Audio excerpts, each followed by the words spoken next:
By early summer of 1902, the ground was clear. You probably know some of the films that he did locally. That Fabulous Summer about the World's Fair. It was part of the Laclede Gas series of St. Louis history programs. In those days, the arrival of a veiled prophet was still the social event of the year. Shelby Stork hosted that series, which also included the Flamboyant Years about the Roaring Twenties.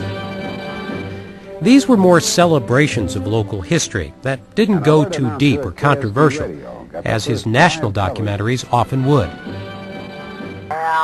Then, of course, there was Monument to the Dream, about the building of the Gateway Arch. Charles Guggenheim was originally from Ohio. What brought him to St. Louis? Glad you asked. He came here to put Channel 9 on the air. Of course, he was very quickly fired, but that's what makes this a good story. And it was told by Patrick Murphy as part of our 50th anniversary program, Because of You. At that point, no one knew what public television was. I was very happy to do it. I had been, and I say in retrospect, very lucky to be. I was in commercial television at its birth in New York. I worked 3 years for a very successful independent television producer, probably the most successful at the time in New York. So I learned an awful lot.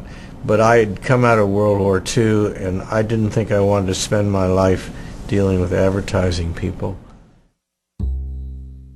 The new station would need a name. Guggenheim suggested the board submit 5 sets of call letters to the FCC, which granted St. Louis KETC, for Educational Television Commission, at Channel 9. Idealism and cooperation had taken the effort far. Now some money would come in handy. Lots of money. The Ford Foundation was pledging to match money raised by cities to build educational TV stations. Arthur Baer, president of Stix, Baer & Fuller, offered a gift large enough to secure those matching funds. Additional donations came from various corporations and foundations. City and county schools committed $1 per student to support educational programs. A Mother's March for Channel 9 brought in more than $100,000 from door-to-door solicitations.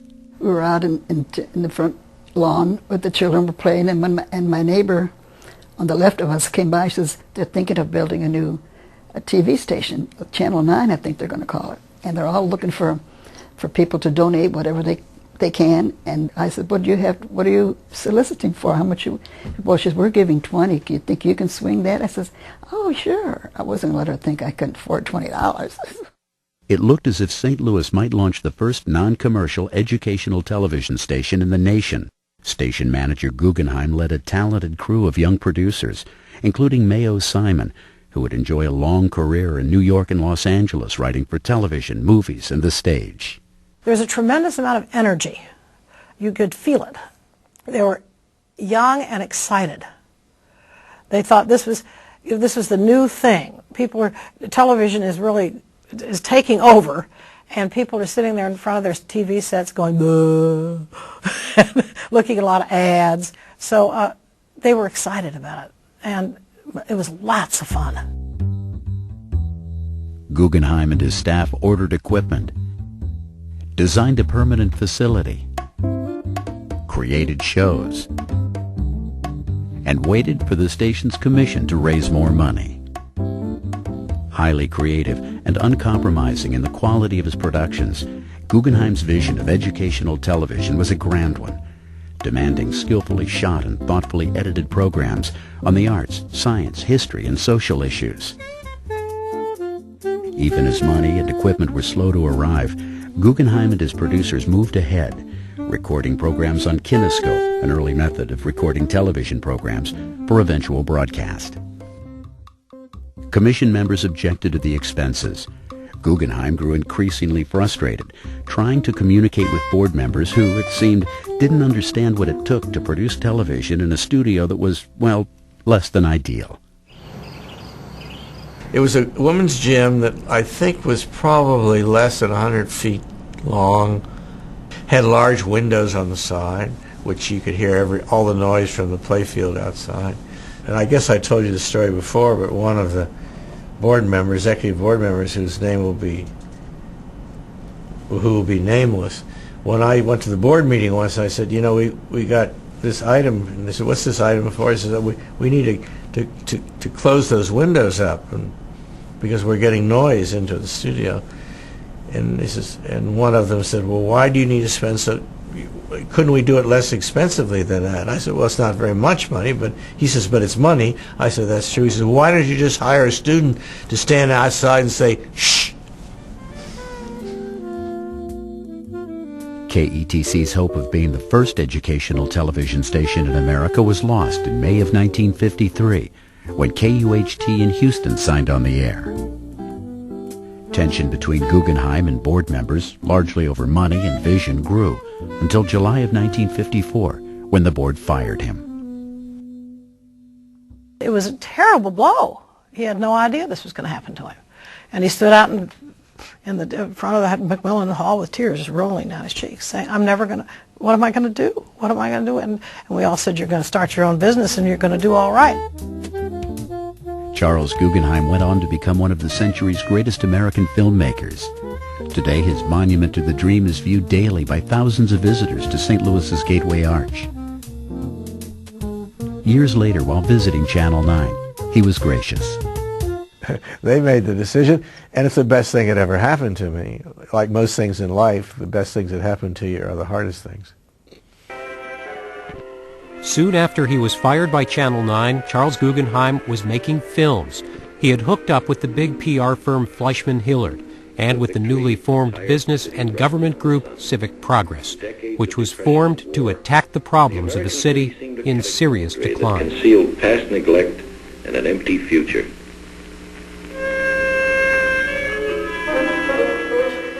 The bridges were in terrible shape. The roads were in terrible shape. The infrastructure was falling apart. You'd wake up in the morning in St. Louis, another company that had left. Trucks had pulled in the night and they'd loaded everything, taken off. There were buildings downtown which were, in a sense, just accepted as being places where St. Louis companies were housed. J.C. Penney had a huge warehouse down there. You probably know the building. It's probably called something else now. And St. Louis woke up one morning and J.C. Penney was gone. 15 floors of warehouses gone. The cities were deteriorating, and St. Louis found itself in that situation. The old city was not always ugly, but by 1945 it was more factory than home. And though it wasn't a fashionable place to live, the productive power of the nation was still within its walls. Civic leaders were proposing big changes, and Guggenheim's job was to make films explaining the issues and promoting the solutions. This is an old copy of one of his later films, the 1960 A Place to Live. The city needed a new incinerator. It received more trash. Guggenheim was one of the first people to get into the business of creating political messages for television. But these were more gritty documentary than glossy commercial. These films made strong statements about serious problems, but were designed to convince St. Louisans that something had to be done. One of his first films was part of the campaign to pass the huge 1955 bond issue. When that film played on St. Louis television, there were 3 stations here. It played at something like 8 o'clock at night on all 3 stations at one time, free of charge. That's how naive, in a sense, the broadcasters were of the power of television and politics. It had great effect on that election. People saw that picture, and then I got hired to be Adlai Stevenson's television director when he ran for president, and it came up because of that picture. There aren't many days when city people can do more than complain or call their alderman. But on 3 days in 3 years' time, the people of St. Louis wrote history on a ballot. The people had to go. St. Louisans had to vote for 22 issues. It had to pass by 2/3. Every single issue had to, from bridges to the St. Louis Zoo, had to be passed by the St. Louis electorate by 2/3. Every one of them passed. Impossible to think about doing that today. So there was a great movement of trying to move ahead. And it did. By fits and struggles, it did move ahead. And there was a feeling that things were being changed. And a lot of things went very well, a lot of things didn't. One of the biggest projects carried out in the 1950s in St. Louis had begun to take shape as early as the 30s, slum clearance. There was no question that many St. Louis neighborhoods had substandard housing. Like some legendary god, the city dropped the steel hand and removed the cancer from its core. But many people questioned the idea of tearing down a whole neighborhood like Mill Creek, relocating so many people in an effort not just to clear slums but to open up land for development that might otherwise go to the growing suburbs. But St. Louis's approach in the 50s and into the 60s was bigger is better. I remember filming the great housing projects in St. Louis growing up. I was there when Pruitt-Igoe was still just had its foundations being poured. You know, and I think I put it in one of my movies as this is the future for St. Louis. Look what we're doing. No one could pretend that public housing would solve all the problems of people inside. But at least the buildings would not mock their poverty or corrupt their hopes. In their own way, the American people built a revolution and expressed the determination that whatever its income, the next generation would not grow up in a slum. And then I have a picture in my office which is a lesson that keeps teaching me things. And that is Pruitt-Igoe being blown up, dynamited. You know, how many years later? Get rid of it. It's a failure. And so we try things, they don't work. And St. Louis was trying things. And as I say, some things worked and some things didn't. Here on the river that still tells where the West began, they made ready to raise their span of steel. And the work was passed to the hand of the Iron Man. But the Gateway Arch, now that was an idea that worked. And Guggenheim's film about its construction, Monument to the Dream, is still shown to tourists at the arch every day and has recently undergone digital remastering.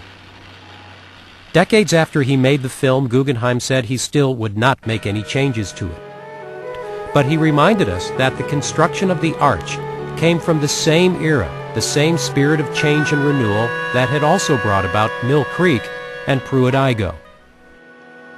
In fact, I think there were a lot of skeptics about the arch and a lot of critics about the fact that they had selected that solution for what was happening down there. I don't think it could have happened today. No way. Because the whole business in that period of time, it was a philosophy of renewal. You take what's wrong and you get rid of it. You take the slums, you take the things that are run down, the old neighborhoods, you tear them down, and you put up the new architecture. And that went against, and I think there's a very strong argument that it did go against what was really quite creative in building back the American cities, which you don't tear down your past, you don't just turn your back on history. Now, if the arch had not been such a singular success as a symbol and for everything else that you know and living here it has meant, if it hadn't been that singular success in that way, I still today, you would think of it one of the great mistakes St. Louis ever made, because you tore down the history of the city, leveled it. Charles Guggenheim loved to talk about history and the lessons that past successes and mistakes could teach us. His films for St. Louis and later for a national audience often focused on conflict and suffering, but also on the human spirit and social justice. A few said there were no slums. It was just a state of mind. Given a chance, the children would make a playground out of hell. But in a slum, everything rots, and innocence was no exception. This one, A City Decides, was a dramatic film for St. Louis, aimed at a community dealing with the integration of its school system. It takes some time for the teacher to forget whether he's talking to a white student or a colored student. And they forget too, and become individuals. Charles Guggenheim was still in St. Louis when he won his first Academy Award for another film about school integration, 9 from Little Rock. He would also win for the Johnstown Flood, for a biography of Robert Kennedy made shortly after his assassination, and for a film on the Civil Rights Movement, A Time for Justice. If you understood history, you would understand how much there has been suffering, how much intolerance there's been, how much misjudgments there have been, how much brilliance there have been, how people have solved problems, have failed to solve problems. And by knowing that, you are able to, in a sense, put yourself in perspective, know how to handle your relationships with people better, know how to live better in a community, know how to better to vote, know how to do all those kinds of things that make us go on and become a creative civilization. But the denying of yourself is what the lack of historical knowledge does. The last time we interviewed Charles Guggenheim was in 2001. It was the year before he passed away at the age of 78. I asked him at the time if he was thinking about retiring, and he said no. There were still too many stories that needed to be told.